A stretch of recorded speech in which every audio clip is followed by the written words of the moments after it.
हर हर महादेव जी, जय काशी विश्वनाथ जी की। आज हम सब मिलकर चलेंगे भगवान भोलेनाथ की नगरी काशी विश्वनाथ जी के दर्शन करने के लिए। काशी जी का नाम सुनते ही हम सबके दिमाग में एक ही चीज़ आती है, एक ही बात आती है, और वो ये है कि हमें पग पग पर मंदिर दर्शन करने के लिए मिलेंगे।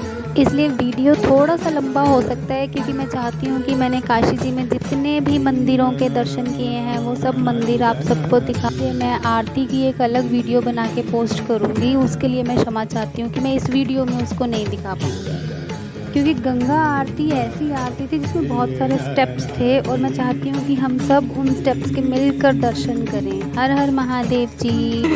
और शुरू करते हैं अपनी काशी विश्वनाथ जी की यात्रा को। हम सब प्रयागराज जी के दर्शन करने के बाद अगले दिन की सुबह भगवान भोलेनाथ की नगरी काशी विश्वनाथ जी के दर्शन करने के लिए अपने होटल से निकल पड़े। लेकिन ट्रैफिक बहुत ज़्यादा होने की वजह से जिस बस में हमारी बुकिंग थी, जिस बस में हम लोग जाना चाहते थे, वो बस वहाँ से निकल चुकी थी। इसलिए हमें वहाँ से लोकल बस लेकर ही काशी जी का सफ़र शुरू करना पड़ा।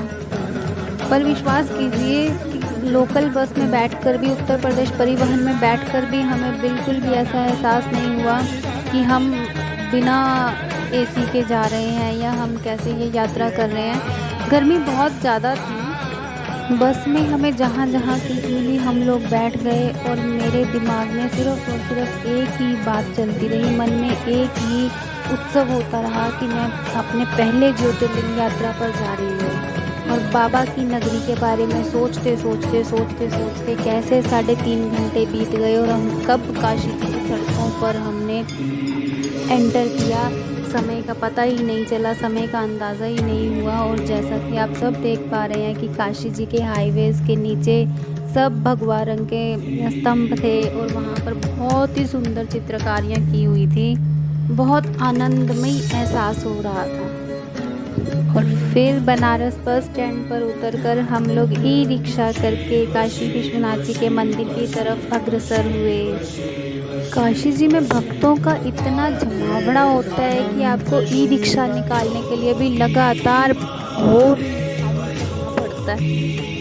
और फिर हम सब पहुँचे काशी जी, लेकिन यहाँ आने पर भी अगेन वही समस्या का सामना करना पड़ा।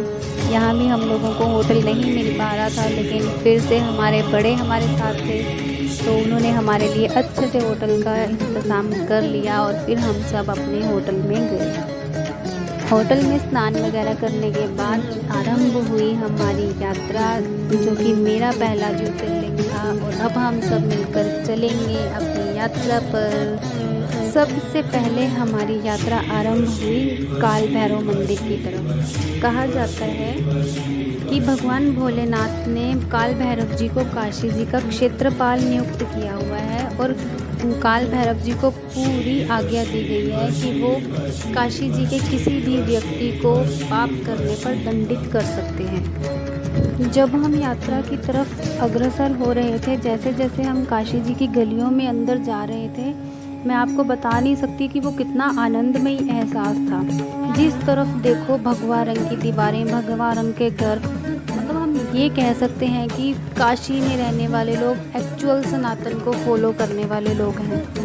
हर घर भगवा था।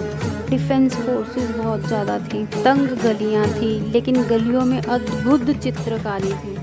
काल भैरव जी के मंदिर में वीडियोग्राफी बिल्कुल अलाउड नहीं थी, फ़ोटोग्राफी बिल्कुल अलाउड नहीं थी, इसलिए मैंने काल भैरव जी के मंदिर के बाहर की वीडियो बनाई, और वो वीडियो मैं आप सबके साथ जरूर शेयर कर रही हूँ। इसी वीडियो को आप ये समझ लीजिए कि यही काल भैरव जी का अंदर से मंदिर है। आप सब अपने अपने दर्शन कर लीजिए। जैसे ही काल भैरव जी के मंदिर के दर्शन करने के बाद बाहर निकले, वैसे ही बाहर चंदन लेकर एक भक्त बैठे हुए थे। उन्होंने हमारे माथे पर चंदन मला और फिर त्रिशूल का निशान लगाया। उसे लगाने के बाद ऐसा लग रहा था कि अब लग रहा है कि अब सचमुच में मैं शिवलोक में बैठी हूँ। काल भैरव जी के मंदिर से आज्ञा लेकर हम लोगों की यात्रा आरंभ हुई बाबा काशी विश्वनाथ जी के दर्शन करने के लिए। और आप सबसे मैं फिर से क्षमा चाहती हूँ, क्योंकि यहाँ भी अयोध्या वाला सेम टू सेम सिस्टम था। हमें बाहर लॉकर में अपने फ़ोन, पेन, चार्जर, पर्सेस सब कुछ बाहर रखने पड़े। या अंदर की वीडियो शूट नहीं कर पाई मैं, लेकिन अंदर जो मेरे साथ हुआ मैं वो बात ज़रूर आप सबके साथ शेयर करना चाहती हूँ। जैसे ही हम दर्शन करने के लिए आगे बढ़े, हमें 1 से 1.5 घंटा लगा लाइन में दर्शन करने के लिए। और बाहर आने के बाद लोग हमें ऐसा कह रहे थे कि आपको बहुत जल्दी दर्शन हो गए। आमतौर पर यहाँ 2 से 3 घंटे आराम से लग जाते हैं दर्शन करने के। लेकिन जब मैं दर्शन करने के लिए अंदर गई तो शिवलिंग के आसपास बहुत सारे महंत बैठे हुए थे ज्योतिर्लिंग के आसपास, और मुझे वहाँ दर्शन ही नहीं हो पा रहे थे। जैसे ही मैं वहाँ से दर्शन करने के बाद बाहर मंदिर के बाहर वाले बरामदे में आके बैठी, मेरी आंखों से आंसू छलकने लगे और मैं बाबा से हाथ जोड़कर बोलने लगी, बाबा मेरे को पता नहीं दोबारा इस नगरी में आप कब आने का मौका दोगे। मैं आपके दर्शन करने के लिए आई थी, लेकिन मुझे आपके दर्शन नहीं हो पा रहे हैं। मुझे इन लोगों ने दर्शन नहीं करने दिए और मैं आपके दर्शन करे बिना नहीं जाना चाहती। बाबा प्लीज़ मुझे अपने दर्शन दिखाइए।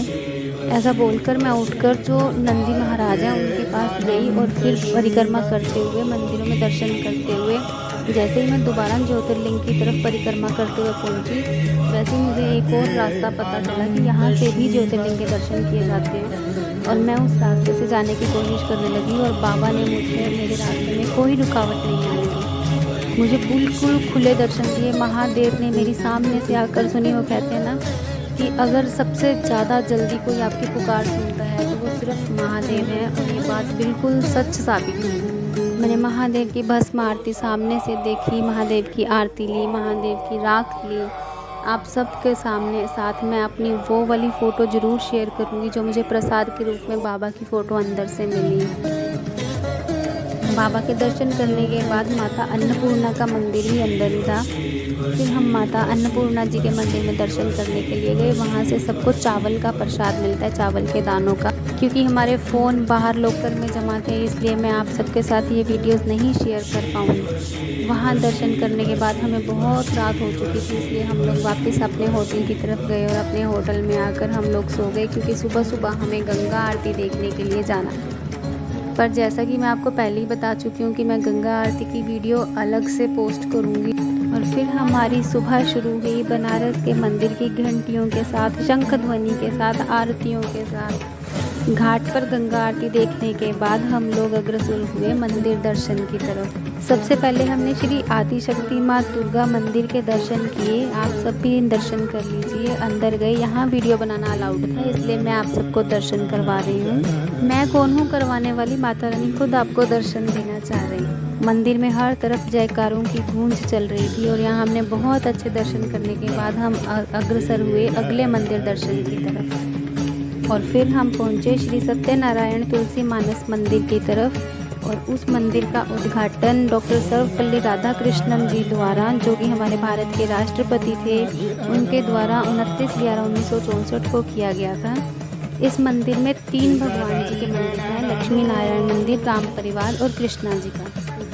परिक्रमा करते हुए मंदिर की दीवारों पर आप सब देख पा रहे होंगे कि इस मंदिर की दीवार पर रामायण रचित की गई थी। और यहाँ मंदिर दर्शन करने के बाद हम लोग अग्रसर हुए त्रिदेव मंदिर की तरफ। वो कहते हैं ना कि सच्चे दिल से अगर आप कुछ मांगते हो तो आपको ज़रूर मिलता है। ऐसे ही मैं सुबह से मांग रही थी कि मुझे श्याम बाबा के दर्शन करने हैं, क्योंकि मेरे आराध्य श्याम बाबा, मेरे दिन उनसे शुरू होकर मेरी रात उन्हीं पर ख़त्म होती है। जैसे ही मैं त्रिदेव मंदिर में पहुंची, मेरा दिल हर्ष से भर गया, क्योंकि मुझे बिल्कुल अपने सामने श्याम बाबा की मूर्त नज़र आई और मेरी नज़रें उन पर ही टिक गई जाकर। मैं वहाँ से हट ही नहीं पा रही। त्रिदेव मंदिर में भी 3 भगवान जी के मंदिर हैं, जहाँ एक खाटू श्याम जी का, एक सालासर बालाजी का और एक माता जी का मंदिर था। और दर्शन करते ही मन प्रफुल्लित हो उठा था। यहाँ दर्शन करने के बाद हम लोग पहुँचे संकट मोचन मंदिर की तरफ। यहाँ पर आपको बताना चाहूँगी कि यहाँ पर संगीत समारोह चल रहा था, भारतीय संगीत बजाया व गाया जा रहा था। यहाँ भी हमारे फ़ोन बाहर लॉकर में ही रख लिए गए थे, इसलिए क्षमा प्रार्थी हूँ। मंदिर के बाहर की आप सबको वीडियो दिखा पाऊँगी, अंदर की वीडियो नहीं दिखा पाऊँगी। जय श्री हनुमान जी। संकट मोचन हनुमान जी के मंदिर के दर्शन करने के बाद हम सब अग्रसर हुए श्री गुरु रविदास जी के मंदिर की तरफ। जैसा कि हम सब जानते हैं कि बनारस श्री गुरु रविदास जी की जन्मभूमि है। और मंदिर जाते हुए रास्ते में चित्रकारियाँ देखकर मन बहुत आनंदमयी हो रहा था। बनारस के लोगों की कला के तो क्या ही कहने।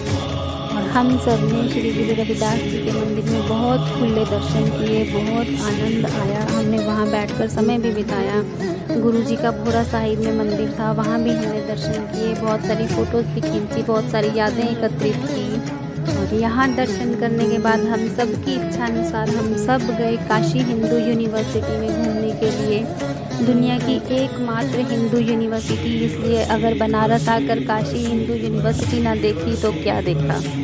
यहाँ भी एक शक्तिपीठ मंदिर है। और फिर से जैसे कि मैं आप सबको पिछली वीडियो में बता चुकी हूँ कि मेरी इच्छा अनुसार मैंने यहाँ भी सबसे आग्रह किया कि मुझे शक्तिपीठ मंदिर के दर्शन करने हैं। और मेरे आग्रह का आदर करते हुए मेरे बड़े, मेरे अधिकारी, मेरे सहेलियाँ, मेरे साथ जितने लोग थे वो सब माता जी के मंदिर दर्शन करने के लिए तैयार हो गए। और फिर हम सब निकले माता जी के मंदिर दर्शन करने के लिए। यहाँ जो शक्तिपीठ है उसे माँ विशालाक्षी मंदिर के नाम से जाना जाता है। यहाँ पर सती माता के दाहिने कान की मणि गिरी थी, इसीलिए शक्तिपीठ यहाँ पर अस्तित्व में आया था।